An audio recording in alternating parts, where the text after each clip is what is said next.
Hey, happy Valentine's Day, everybody. My husband always makes fun of me because I guess that I say Valentine's instead of Valentine, I guess. I don't know. But anyways, this Coach Alicia here, popping in real quick for your Friday kind of mind pump daily dose or whatnot. And today we are going to be talking about kind of a cool, different topic. And the title of it that I came up with is if it's predictable, it's preventable. And let me tell you a little backstory real quick about how I came up with this. So I was listening to a podcast and they were unfortunately talking about like the LA fires, and they were saying something about all of these things are predictable, so they should be preventable. And it really kind of got me, I literally like sort of like stopped and thought about it. And I was like, wow, this actually really, really relates to health and fitness at the same time.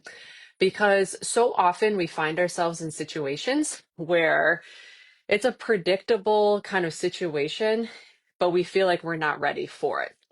So that's kind of what we are going to talk about today. So this phrase is sort of like a little golden nugget, we'll say, of wisdom. And I'm going to show you exactly how it applies to your fitness journey, your nutrition habits, exercise routines, and even some of those like really tricky moments where we feel like stress eating is sort of creeping up on us. So, we're going to talk about how we can take control of those predictable challenges and set ourselves up for success. One of the other key phrases that you will kind of hear from me is repeating the mantra, what would a healthy person do? This is something that I talk to my clients about quite often when they find themselves in some of these situations where they're sort of feeling stressed because it's like can go one way or the other. I tell them, take a deep breath and think, what would a healthy person do? So we're going to hear that phrase kind of in here a little bit as well. So first, we're going to break down what if it's predictable, it's preventable means. And basically that if you can anticipate a situation or a challenge, you have the power to plan for it and to stop it from derailing you. So sort of think about it like this. If you know rush hour traffic happens every day at a certain time, you leave early to avoid it, or you leave a little bit later to avoid it. If you know your phone battery drains super fast, like mine does, you carry a charger or you buy like an external charger for it. So it's all about being proactive instead of reactive. But how does that sort of relate to your health and fitness goals? I'm going to show you. So the first part we're going to talk about is predictability in fitness. Mainly, we're going to start talking about skipped workouts. We all know life can get busy. Work, meetings, you are just running late, your kids need something, you just feel too tired. Maybe, here in Virginia, we just got like that bad snowstorm, so the gym closed a little bit. Some of these things are going to happen. And while sometimes they're surprises, sometimes they're not, they are still predictable. So, how do we prevent them from sabotaging our fitness goals? Well, we can start with having a plan A, B, and C. Have backup workout options. You can't make it to the gym, do a quick body weight circuit at home or go for a nice little 20-minute walk or something. We have tons of, you can check out some of the workouts that have been in here, or if you're working one-on-one with a coach, do some of the workouts that maybe is like a body weight home-based one from there. But we could always fit something in. Just because it may not be the perfect workout that we want to do doesn't mean that it's still not going to be effective. So, one thing I talk to my clients about is the if then situation. If my Tuesday work meeting runs late and I know I'm not going to be able to make it to the gym, then when I get home, I'm just going to do a quick 3 rounds of, 10 squats, 10 push-ups, 10 sit-ups. I know that it's not perfect, but it's maintaining the habit of continuing to show up and do everything. So that's a great example of sometimes that Tuesday meeting may run a little bit late and we can't get to the gym. So I'm preventing myself from sabotaging my workout by giving myself a different option there. Also, another thing that I'm sure you've heard this so many times before is to treat your workout like a meeting with yourself that you cannot cancel. Schedule it and commit it into your calendar each time. Yes, it may seem like we should be doing tons of other things, but after you sort of get into that routine for a little bit, other people will be respective of that time as long as you kind of set that standard. The next part that we will talk about in your kind of predictability in fitness and such is that plateaus happen. They happen to everybody, even the most shredded Mr. Olympia or the world's best, Olympic athlete is going to have a plateau. It just happens. Honestly, when you're doing all the right things, sometimes a plateau will happen.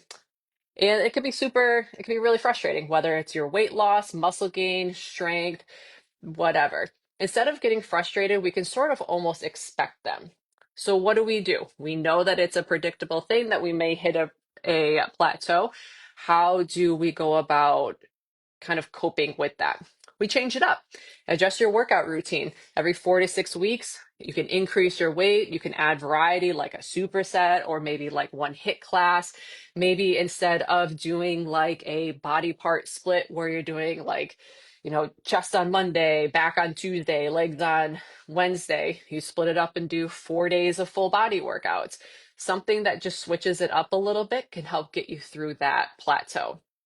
Also, a really easy way to prevent these things from happening is just to track your data. Use or data, whichever one you prefer. Use a journal or an app to monitor your workouts so you can spot patterns and kind of make adjustments. Maybe we see that every, 3 weeks that we like our progress in our strength training kind of stalls a little bit and we got to take that deload for a little while. Maybe we find if we do, two leg workouts in a week, it causes us to not gain as much strength and we need to drop it down to one. These are all by having this backup data with us. That is all certain ways that we can ensure to not get into a plateau, therefore being preventable in the kind of our fitness goals that we're going through. So you can see it's very quick and easy things that we just have to sort of sit and plan out. Because remember, when we want to make this last for the long term and not just like the short 90-day kind of challenge that we have right now, we do have to do a little bit of like thinking and how to make this last. So we kind of briefly talked about our, predictability in fitness. Now let's talk about the one that probably people struggle the most with, and that's predictability in nutrition. So few things, and these are things that, again, that I talk to my clients about. One, we all know when Thanksgiving is. We all know when 4th of July is. We all know when Easter is, or any of these other events that kind of are celebrated like mainly around food. So looking ahead at some of those things, we can sort of make a plan as we approach it. So first thing we talk about is like with eating out. The weekend's coming, and so a lot of times with that dinners out, social gatherings, things like that. Eventually, hopefully, it's going to be summer here soon. So maybe, you're at the lake or at the pool with friends and you're not able to like, have your Tupperware of whatever your meal plan meal is. These moments do not have to derail your nutrition. So we look ahead. Number one thing to do, if we're going out to eat, just check restaurants and menus in advance. I always tell my clients, like, if you're going out to eat, send me the name of the restaurant. We'll look up in like for the menu because everything's online and we can find something that's going to work within your plan for you. And maybe, it's a low carb day, but you're going to this amazing Italian restaurant and you really want to have their like primavera or something like that. Okay, well, that means we can adjust everything else in your nutrition prior in the day and be able to prevent kind of overeating because we're accounting for that meal later on. You can also set boundaries for yourself. So decide in advance if you're going to skip the bread basket or limit yourself to one drink. Again, if you know your predictable behavior when you go out to like Texas Roadhouse is to eat four of those breads with that delicious cinnamon butter on them before your meal even comes, just say no thank you to the bread basket. Super simple. Takes 2 seconds to say that, and now we've prevented a predictable pattern from happening. And if we're not going to a restaurant and we're going to like like a potluck or like a picnic or something like that, just bring a dish that aligns more with your goals. We don't have to necessarily go to those things and gorge ourselves on absolutely everything that's there. We can just bring a dish that we may like. Maybe it's making a bigger version of something that's on your plan already, and we can just enjoy it. So you're still, maybe your serving size is a little bit off for that meal. Whatever, it's one meal. If you're consistent leading up to it, it's not a big deal. But we know that we go to those things, and the prediction is that we will overeat because we want to try everything. We prevent that from happening by bringing something that aligns with your goals. Super easy. Restaurants, look it up ahead of time. Say no to some of the things that may come before your meal even comes. And if you're at a place that you are not in control, like a potluck or something like that, bring something that works within your goals. The other big thing with nutrition, and perhaps we don't think about this as being like something that we can predict and prevent, but is stress eating. All of us are guilty of stress eating. I will like raise my hand right here and tell you I am very, very guilty of stress eating. And it's not so much even that like, we're craving like a food or anything like that. We're just looking for that quick dopamine hit and some comfort in there. So we all face stress, whether it's from work, family, life in general, it just happens. And if you're someone who turns to food for comfort, we need to sort of have those like red flags start waving to recognize it as a predictable behavior. The first thing that you can do is just pause and plan. When you're feeling stressed, just take 5 minutes, breathe, drink a glass of water, maybe try to disconnect yourself from that stressful thing, and really start to think about, am I just stressed? Am I actually hungry, or am I just stressed? Also, stock up on smart choices. So, keeping healthier options on hand, think fruits, nuts, yogurt instead of chips and cookies. If you're gonna have chips, try to have like more of like a healthier option, like a baked option or something like that. Um, if we just don't have it around, we're probably not going to stress eat with it. And I can almost assure you that nobody kind of became obese by stress eating on some like strawberries, like some frozen strawberries or something like that. The last and most probably prevalent one for this whole predictability in nutrition and preventing kind of stress eating is to identify triggers. Journaling can really help you spot these patterns, even if it's something quick that you write in your notes section where you're like, my boss sent me a last minute deadline and it stressed me out and I reached for the M&Ms. Super, super simple. We at least have it there in front of us so we can see what caused it and what we need to do from that. So like, do you stress eat before certain meetings, before bed? You know, when you feel like you're in like a super rush and you're coming home from like the kids' soccer practice and dinner's not made and the dog's barking and like, there's juice on the counter from the morning still. I'm like just giving you a little insight into like my daily life right there. Um, sometimes we just reach and grab for something. Take that 5 minutes, take a breather. We know that when we're in those situations, we tend to grab for something. So just try to figure out a way to stop that behavior. Another really great sort of like acronym that I teach my clients that's from I'm almost positive it's from the Mayo Clinic, is the method. So when you're feeling like ready to stress eat and that predictability is coming where you're like, oh, like I'm feeling a little anxious here, and that thing of like the Post Malone Oreos is looking really good in my, pantry right now, just halt. Ask yourself, am I hungry? Am I anxious? Am I lonely? Or am I tired? Usually you're one of those four things, and that's the reason why we are looking to stress eat. So if we can identify which one of those things is what's causing us to stress eat, then we can kind of, fix the root problem of it and therefore not stress eat. Our next part is kind of predictability in life events. So, kind of what I was just saying previously about things like holidays, vacations, even busy work weeks, like if you are somebody that's like a tax person, like your life is probably really, really hectic right now. But you know that because this comes around at the same time every single year. But a lot of these type of things are very, very predictable, but they can very easily throw you off your routine if you're not prepared. So holiday eating, very similar to what we were just talking about in the last section with predictability and nutrition, is you just want to focus on portion control and prioritize protein and veggies. At nauseum, I tell my clients, where's your protein? Where's your protein? Just focus on that first and decide ahead of time how you're going to approach kind of all of the different offerings that are there. It's Thanksgiving time. You'd be like, I'm going to fill up half of my plate with turkey and only give myself small little servings of, green bean casserole and sweet potatoes and whatever else is on there. We know what that situation looks like ahead of time, so we can do things to kind of stop that predictable behavior that we typically have during that time.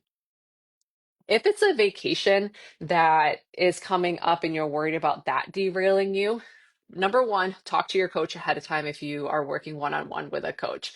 They can very, very easily program a vacation workout for you. When we're on vacation, I like to tell people it's more about maintaining the habit and building the consistency than it is about worrying about getting the perfect like workout in. So pack some resistance bands if you have some. If not, they're like $10 on Amazon. Plan an active outing if you're there, like hiking or swimming. If you know that you're going to a place that has a hotel gym, ask your coach to give you like a dumbbell workout or something. If not, try to do one like a quick kind of like if then workout like we talked about in the very beginning, where if I'm in a hotel and I don't have access to workout equipment, I'm going to do a 10-minute circuit of these three exercises to keep me engaged and that consistency and habit building. For busy weeks, with kind of this predictability in life events, meal prep, meal prep, meal prep. You'll hear that all the time. I know that probably the last thing you want to do on a Sunday is like meal prep for a bit, but when you think about how much time and stress that's going to save you throughout the week, aka stop some of those predictable things that we know will happen if we don't have healthy things on hand, then just, we just do it. It doesn't take that long to make some pre-cooked chicken, some bagged salads, some microwavable veggies. It takes 2 seconds or technically 90 seconds to warm up a bag of, Uncle Ben's rice in the microwave, kind of throw some veggies on a plate and grab a handful of, ground beef or chicken that you made earlier in the week. And from there, maybe that meal's not like exactly perfect according to your plan, but it's a lot better than if we stopped at Burger King and picked up something from there. And what we did is we knew a predictable behavior that would happen and we prevented it by planning ahead of time. So very, very, very simple things. I know a lot of this probably as you're listening to it, you're like, oh yeah, that's like kind of really easy and makes sense. But oftentimes, we kind of need to hear it from another person to kind of start implementing it. Um, the last part, because I know I'm throwing a lot of stuff at you, and I will be more than happy to answer any questions in the comments or anything like that, um, is turning predictability into action. So we've identified some predictable challenges with our fitness, our nutrition, our kind of work events, life events, kind of busy lifestyles and stuff. What events or obstacles could pop up? Write them down. One thing I love to do at the beginning of the week is I kind of just sit down and plan my week out, between kids got soccer practice or gymnastics or jujitsu. My husband's, gone doing this. My oldest has got this. I can see where some of these like stressors can happen ahead of time. From there, I can make a plan of action for that. Okay, Thursday night, my kids got my twins have ninja. My oldest son has his soccer training, and then he has soccer practice, and we usually don't get home until really late. You know what I do every Thursday morning? I throw some stuff into the crock pot and put it on low, and at least that way we have something ready for when we come home, so we're not stopping to grab something quick and unhealthy on our way home. So anticipate some of those challenges and obstacles that may happen. Kind of going along the same realm as that is to strategize. So make a game plan for each challenge that may come up. For example, if you know you'll work late, pack your gym clothes and have a healthy snack on hand. If you know that you're getting ready to go on vacation and you want to be able to enjoy yourself, challenge yourself through those 2 weeks leading up to it to stay super consistent and dialed in with all of your meal plans and your workouts. And then just take action, execute your plan. Don't just think about it, just do it. Think to yourself, what would a healthy person do? If a healthy person found themselves that they are stuck in a meeting and they can't make it to the gym, would they just skip it and say, well, there goes my fitness for the day, which can then snowball into the rest of the week?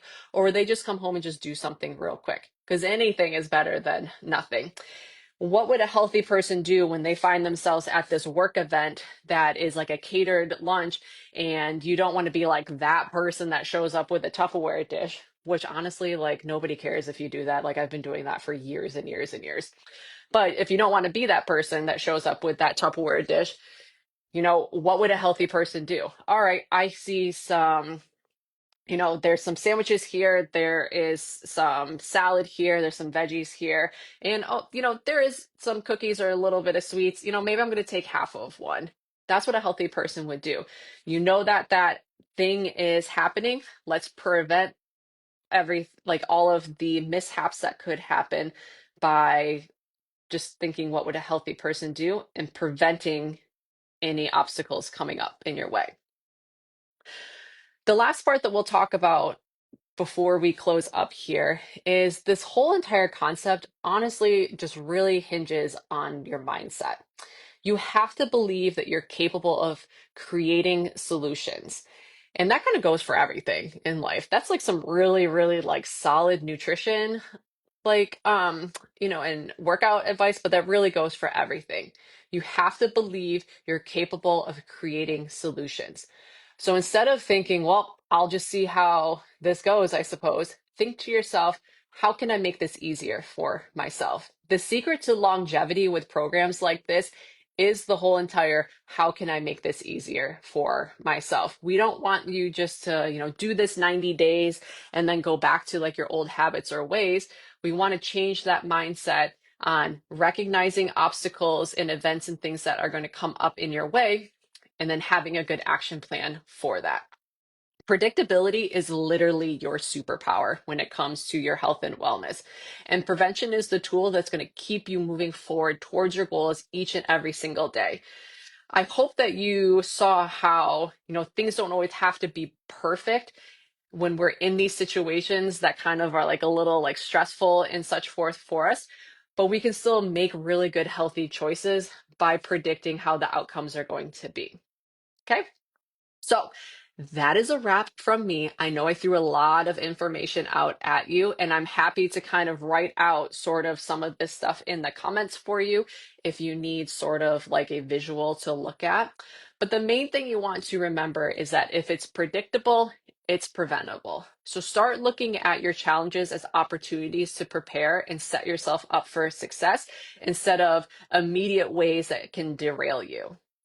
So one of the things I would love for you to drop in the comments is to let me know of any predictable patterns that you have found in your own journey. And then also add in there some strategies that kind of help you to prevent those setbacks. I would love to hear what works for you, because a lot of times somebody else could be in a similar situation and maybe they haven't thought of some of those things. And don't forget to always reach out with any questions that you have. I'm always here to help. All the other coaches in the program are here to help, because we truly want to make this a lifelong, lasting, successful thing for you. So until next time, stay strong, stay focused, and keep showing up for yourself. Talk to you soon.